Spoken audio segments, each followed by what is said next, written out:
Asyhadu an la ilaha illallah wa asyhadu anna Muhammadar Rasulullah. Wassalatu wassalamu ala Rasulillah wa ala alihi wa sahbihi wa man walah, amma ba'd. Hadis-hadis yang akan kita bahas masih melanjutkan pembahasan tentang ruqyah, dan hadis-hadis ini menjelaskan ruqyah untuk berbagai penyakitnya. Sebagai pengantar ulang, saya tegaskan lagi bahwa para ulama Ahlus Sunnah sepakat ya bahwa apa yang ada dalam hadis itu satu kebenaran hak yang tidak boleh diragukan, meski tidak dimengerti oleh akal ya. Karena nanti dalam beberapa hal ada hal yang mungkin karena kita tidak mengalami jadi susah dimengerti oleh akal, apalagi dalam konteks modernisasi ya, dunia medis hari ini yang betul-betul dasarnya logis, empiris ya, kaharti teu kaharti gitu. Kalau ngerti ya kita terima, kalau tidak ngerti oleh akal ditolak. Nah, dalam hal ruqyah ini haram untuk begitu ya. Para ulama menjelaskan haram karena shadaqallahul azim ya, sami'na wa ata'na. Tidak mungkin Allah dan Rasulnya salah. Apa yang kita bahas ini hadis-hadis seputar ruqyah riwayat Bukhari Muslim. Riwayat Bukhari Muslim teh muttafaq alaih, disepakati. Kalaupun tidak dimengerti ya cukup kita tawadu mengatakan wallahu a'lam, dan kita bukan hanya sami'na tapi wa ta'na, amalkeun we non susahna. Hadis dari Al-Aswad, ia bertanya kepada Aisyah radhiyallahu anha tentang ruqyah. Lalu Aisyah menjawab, rakhasa Rasulullah sallallahu alaihi wasallam li ahli baitin minal ansar fir ruqyah min kulli dhi humah. Rasulullah sallallahu alaihi wasallam memberikan rukhsah, keringanan bagi satu keluarga kaum Ansor dalam hal ruqyah dari setiap yang memiliki humah. Itu salah ya, terjemahnya demam humah itu sam, dari semua yang beracun, yang berbisa ya, mau dipatuk ular, kalajengking, apa saja yang konteksnya keracunan. Kenapa disebut rokhoso? Karena sebagaimana sudah kita bahas di awal dulu, Nabi SAW di hadis yang umum menyebutkan ruqyah itu syirik, sama dengan pelet, sama dengan jimat. Innar ruqa wat tamaima wat tiwalata syirkun. Nah, Al-Aswad dengar-dengar katanya ada yang dibolehkan, maka nanya ke Aisyah. Kata Aisyah, iya, dulu ada satu keluarga Ansor yang minta ruqyah karena yang mereka tahu yang bisa menyembuhkan itu ruqyah. Maka Nabi SAW memberikan izin untuk semua penyakit yang disebabkan racun. Kemudian di hadis Anas bin Malik radhiyallahu an qala rakhasa Rasulullah sallallahu alaihi wasallam fir ruqyah minal ain.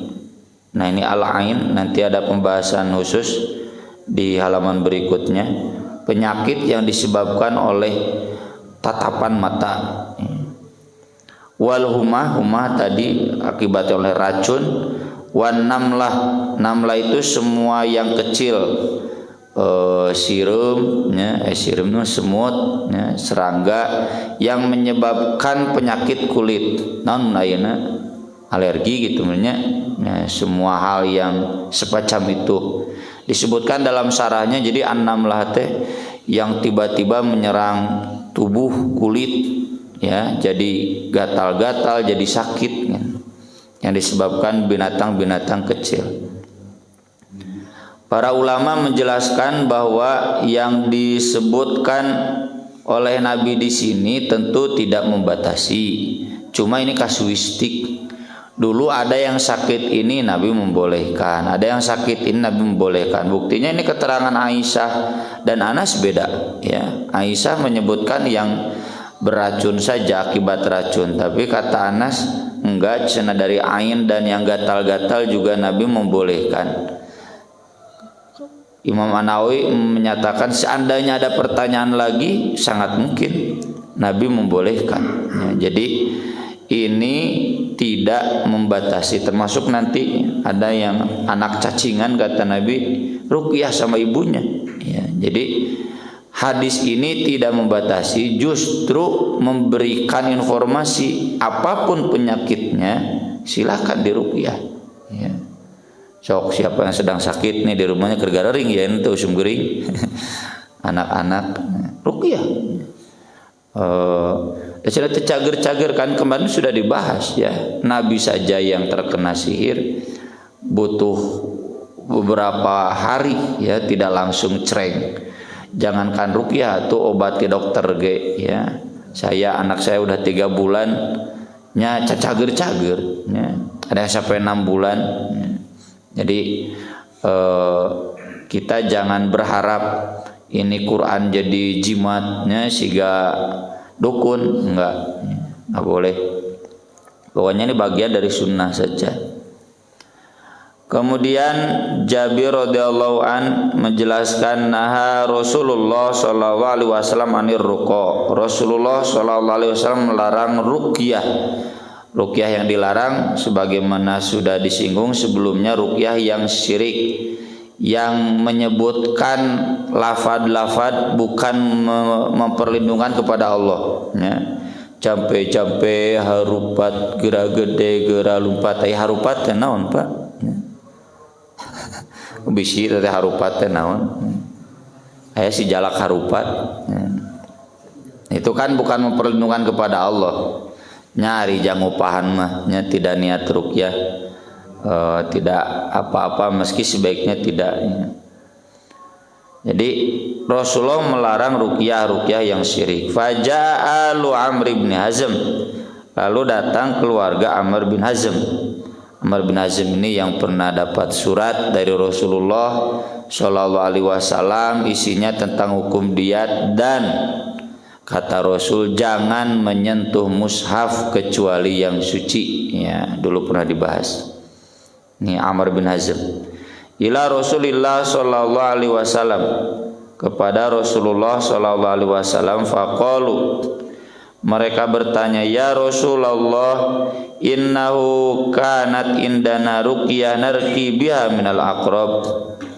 Kami punya ruqyah khusus kalau ada yang tersengat kalajengking, ya, atau terpatuk tersengatnya kalajengking itu apa? Yang biasa kami baca, wa innaka nahaita 'anir ruqa, tapi kan cenah Anda melarang ruqyah. Gimana nih? Ini saya, keluarga saya yang tersengat kalajengking, mau dibaca ruqyah itu kan haram cenah gitu. Padahal yang menyembuhkannya ruqyah itu biasa juga cenah. Maka kata Jabir fa'araduha alaih, lalu kata Nabi, apa cenah ruqyahnya? Ma araba'san, sesudah didengar oleh Nabi, kata Nabi, aku tidak melihat ini masalah. Man istata'a minkum an yanfa'a akhah, siapa yang mampu di antara kalian memberi manfaat kepada saudaranya, falyanfa'hu, silakan berikan manfaat. Ini saya telusuri semalam di kitab-kitab. Ini ruqyahnya apa enggak disebutkan, ya. Tapi nah kalau kita lihat hadis berikutnya, ini ruqyahnya, ya. Karena mirip-mirip. Hadis dari Abu Hurairah radhiyallahu an annahu qala jaa rajulun ila Nabi sallallahu alaihi wasallam faqala, ya Rasulullah, ma laqitu min aqrabin ladaghatnil barihah, aku tidak pernah menemukan sengatan kalajengking yang seperti tadi sore. terasa sangat sakit sampai demam, infeksi seperti ini. Sebelumnya nggak pernah sampai begini. Lalu kata Nabi, amma law qultahina amsaita, seandainya kamu mengatakan ketika tadi sore, a'udzu bikalimatillahi tammati min syarri ma khalaq, aku berlindung kepada kalimat-kalimat Allah yang sempurna dari kejahatan yang Dia ciptakan. Lam tadurroka, sengatan kala jengking itu tidak akan membahayakan kamu. Ya, jadi mirip. Berarti tadi Nabi tanya, apa bacaannya? Ya mungkin kalau dulu zaman jahiliyah, a'udzu bil uzza wal lata gitu ya, bil hubal gitu, min syarri ma khalaq.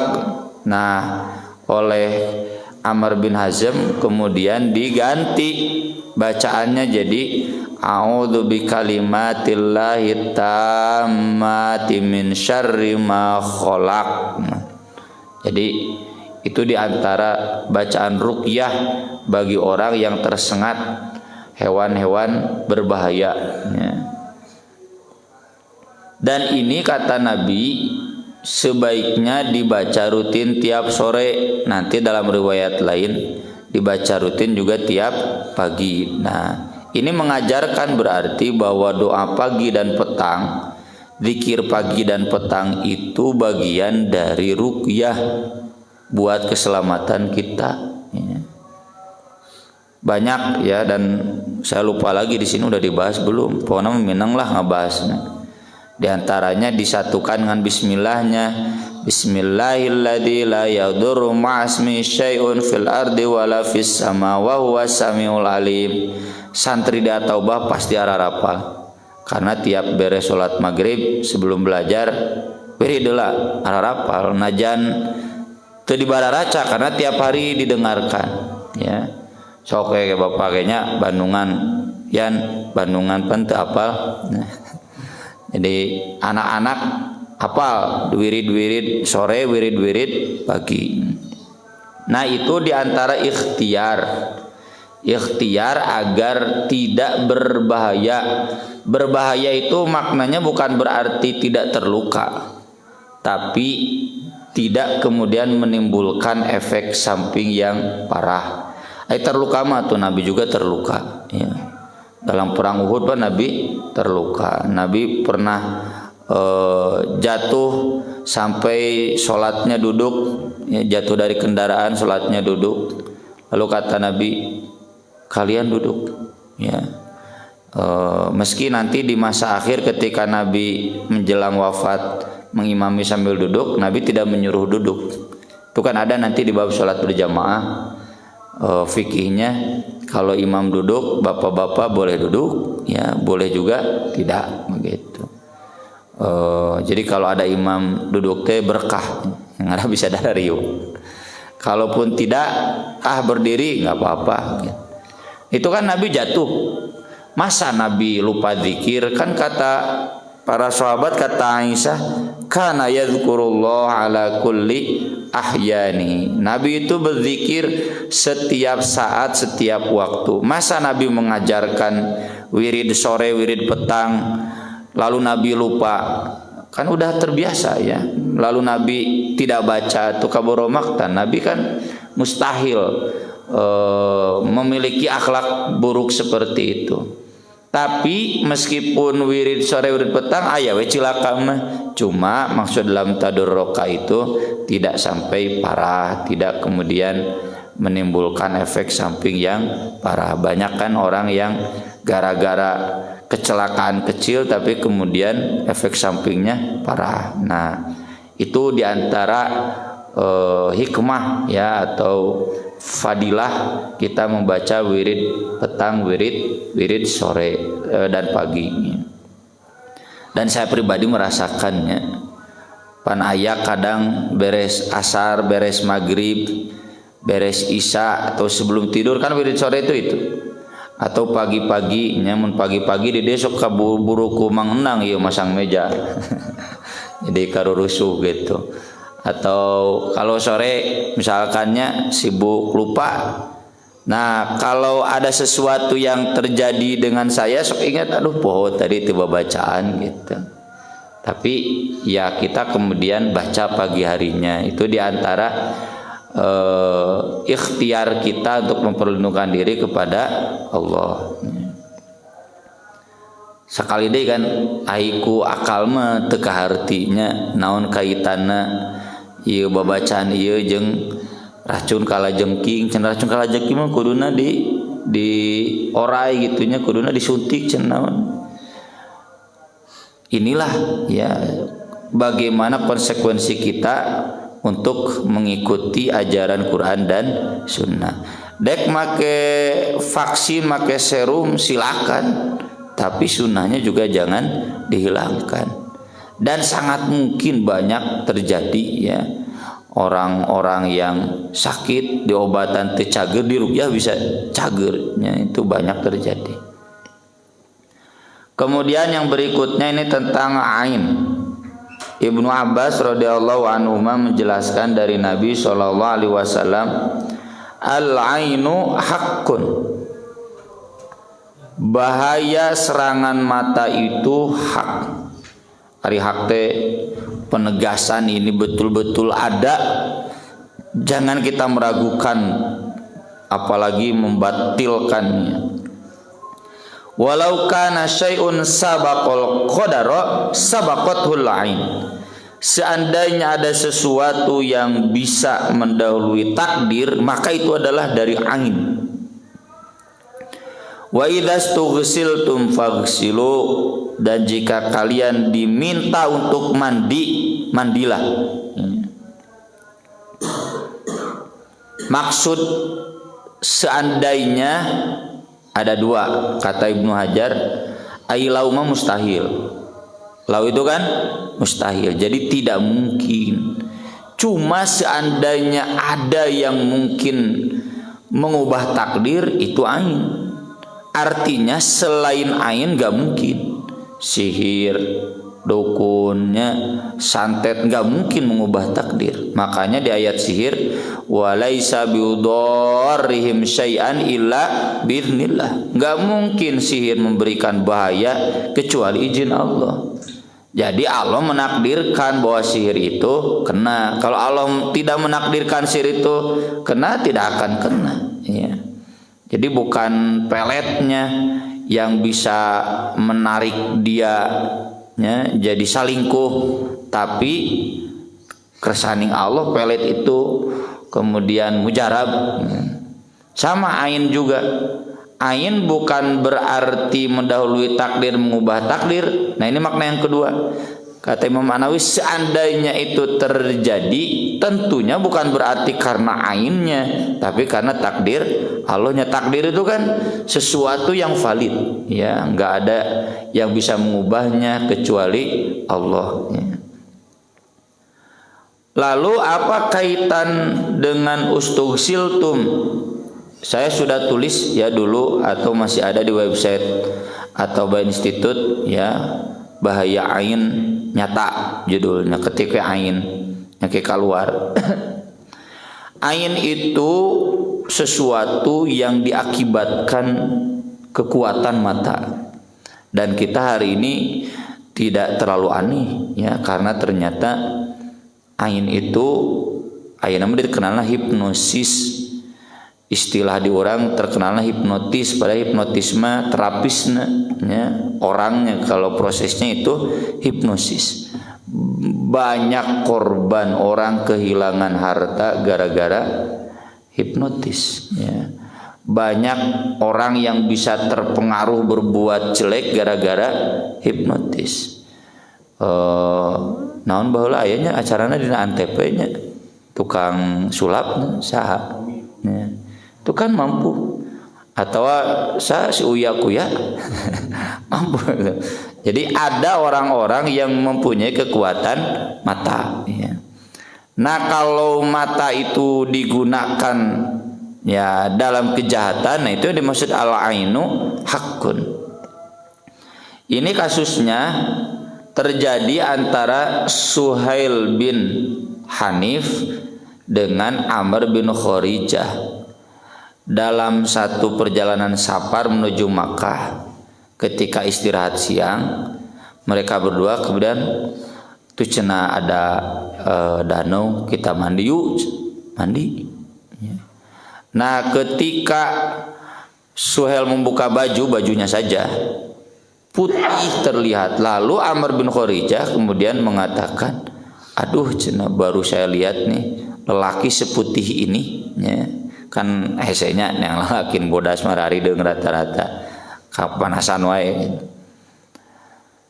Sesudah itu kemudian dia pulang, tiba-tiba pingsan, kejang, gak bisa bangun.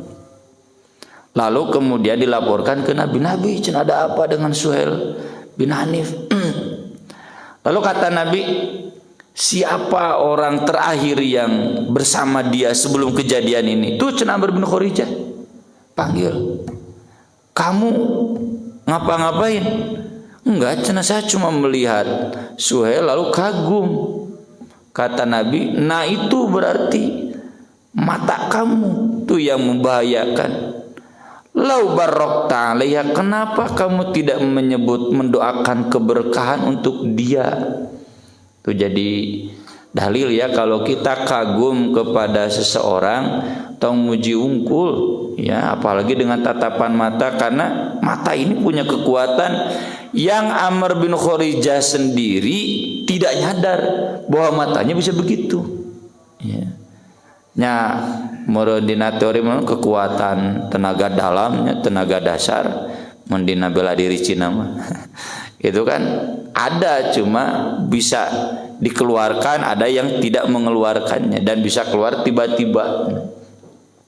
Kata Nabi, udah kamu mandi ya, mandi. Nah, air bekas mandinya di dalam jolang kemudian diusapkan, dielapkan ke sekujur tubuhnya, ke wajah, ke tubuh, ke punggung Suhail bin Hanif, dan kemudian beliau sembuh.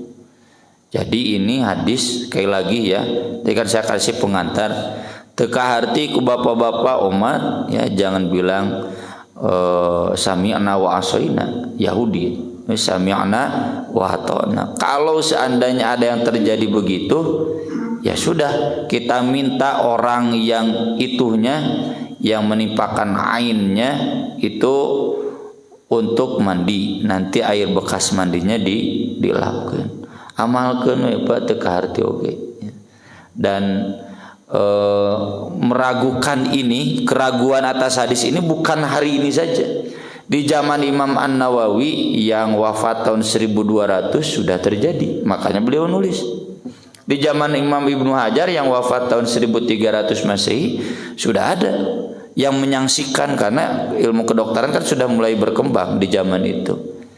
Ibnu Hajar pun membantah, ini mah hadis sahih. Hadis sahih mah pasti dari Nabi. Kalau datang dari Nabi nggak ada pilihan lain. Sami'na wa ata'na, amalkeun kan aja teu kaharti gitu. Tuain ya. Dan apakah kemudian saya ditanya, berarti kita nggak boleh posting di Facebook, di WhatsApp, bisa nanti orang kagum, oh dia melihat. Ada dina Facebook mah paling melihat moal bahaya ka jelema cetek kanu HP-na rusak. Maksud saya memahami fikih hadis ini langsung ya, langsung tidak lewat gawai ya, tidak lewat gadget ya. Jadi kalau lewat gadget itu kan lain lagi, termasuk ijtihad beberapa ibu-ibu ya, kenapa pakai cadar ya, karena itu ya, bisa jadi ain gitu, ada dari orang lain yang kagum kemudian melihat, menatap, tergering gitu. Tidak mustahil kan, tapi bukan berarti wajib ya, cadar silahkan mau pakai mau tidak. Nah kemudian dalam riwayat berikutnya, selain mandi bisa juga diruqyah. Tadi kan ada ya ruqyah hadis Anas bin Malik yang 1451. Sekarang juga hadis Aisyah radhiyallahu anha qalat kana Rasulullah sallallahu alaihi wasallam ya'muruni an astarqiya minal ain. Rasulullah sallallahu alaihi wasallam memerintahkanku untuk meminta ruqyah dari ain. Jadi kalau nanti ada yang terkena ain, beritahu, nanti saya meruqyah. Kemudian kata Jabir bin Abdullah radhiyallahu anhuma, rakhasa Rasulullah sallallahu alaihi wasallam fi ruqyatil hayyah. Rasulullah sallallahu alaihi wasallam pernah memberi rukhsah kepada keluarga Hazm. Hazm ini Amr bin Hazm. Dalam hal ruqyah hayyah. Hayyah itu ular atau kalajengking. Kalau tadi kan kalajengking. Pokoknya semacam yang menyengat-menyengat dan beracun. Wa qala li Asma binti Umais. Nabi juga pernah bertanya kepada Asma binti Umais, istrinya Ja'far bin Abu Thalib, ya kakaknya Ali. Mali aro ajsama bani akhi dari'atan tusibuhumul hajah. Kenapa aku lihat badan anak-anak saudaraku Ja'far bin Abi Thalib, kakaknya Ali. Ini kemungkinan sudah wafat ya Ja'farnya, anak-anak yatim. Dori'ah teh krempeng, nya begeng, begung, kurang gizi. Tusibuhumul hajah, seakan-akan menimpa mereka kebutuhan, maksudnya tadi kurang gizi ya. Qalat la, enggak tahu, walakinnal aina tusri'u ilaihim, tapi mungkin saja ini ada ain yang menyerang mereka. Lalu kata Nabi, irkihim, kalau begitu ruqyah dong sama kamu mereka oleh ibunya. Qalat, kata Asma, fa'aradtu alaih, saya menawarkan kepada beliau sama Nabi aja. Kata Nabi, irkihim, bukan arkihim, irkihim, kamu saja yang meruqyah untuk mereka ya. Ini menunjukkan diprioritaskan ya bapak-bapak ibu-ibu untuk meruqyah anaknya. Dan ruqyah itu kan kuncinya di hadis yang 70.000 masuk surga tanpa dihisab, kan sudah pernah kita bahas. Kuncinya di tawakal. Ya lamun ibu-ibu meruqyah bari jeung keluh kesah, aduh cenah meneh cager. Tete bentroknya siga seuneu jeung cai nya, moal ngahiji siga minyak jeung cai. Maka dari itu ibu-ibu ini kenapa Nabi udah sama kamu aja? Hakikatnya juga untuk mengajarkan kesabaran, ketawakalan buat ibu-ibu. Karena ayeuna ku Nabi diruqyah tapi ibunya kemudian banyak berkeluh kesah ya, banyak mempertanyakan kenapa tuh aku cenah susah sembuh, iraha cenah abdi teh cager. Ya itu berarti kurang tawakal ya. Sudah kita sering bahas dulu, justru kalau kita sakit itu berkah kan ya, jadi pahala. Justru kudu nanti membatur sehat orang gering, alhamdulillah orang megering batur mah sehat gitu. Secara teori sunnah itu begitu. Orang lain yang sehat dengan diamnya belum dapat pahala, belum tentu. Orang yang sakit dengan diamnya, dengan sabarnya dapat pahala, kunci surga. Ya. Jadi, nah di sini mungkin rahasia Nabi udah sama ibunya saja diruqyah. Ruqyahnya apa di sini nggak disebutkan, kembali ke dalil-dalil sebelumnya. Silakan mau pakai Al-Fatihah, mau pakai Al-Mu'awwidzat. Yang paling sering Nabi pakai itu ya, ruqyah dengan Al-Fatihah, ruqyah dengan Al-Mu'awwidzat, Qul hu falaq bin nas. Termasuk ini dalam hadis berikutnya dari Ummu Salamah radhiyallahu anha, istri Nabi sallallahu alaihi wasallam, bahwasanya Rasulullah sallallahu alaihi wasallam berkata li jariyatin fi baiti Ummi Salamah, kepada seorang pembantu atau hamba saya yang ada di rumah Ummu Salamah, ra'a biwajhiha saf'atan, Nabi melihat wajahnya pucat, kekuning-kuningan, penyakit koneng nya. Lalu kata Nabi, biha nadhrah, itu lihat sana pucat. Nadhrah itu sufrah, kekuning-kuningan. Fastarku laha, silakan ruqyah untuk dia. Nah, ini sekali lagi menegaskan apa yang tadi kita kasih pengantar, semua penyakitnya dalam hadis yang akibat racun, ain ya, hipnotis, kemudian digigit serangga, semut sampai gatal-gatal, kemudian kalajengking, ular ya, kemudian krempeng, kurang gizi, koneng ya, penyakit koneng. Nah, ini semua Nabi menganjurkan silakan ruqyah, menunjukkan tidak membatasi, tapi semua jenis penyakit yang dilaporkan ke Nabi, Nabi selalu menganjurkan untuk ruqyah. Adapun obat itu hanya boleh saja ya, kalau sahabat tanya saya mau silakan, asal tidak berobat dengan yang haram. Aku qouli hadza wa astaghfirullah li wa lakum subhanakallahumma bihamdik asyhadu an la ilaha illa anta astaghfiruka wa atubu ilaik. Wassalatu wassalamu ala Rasulillah. Wassalamu alaikum warahmatullahi wabarakatuh.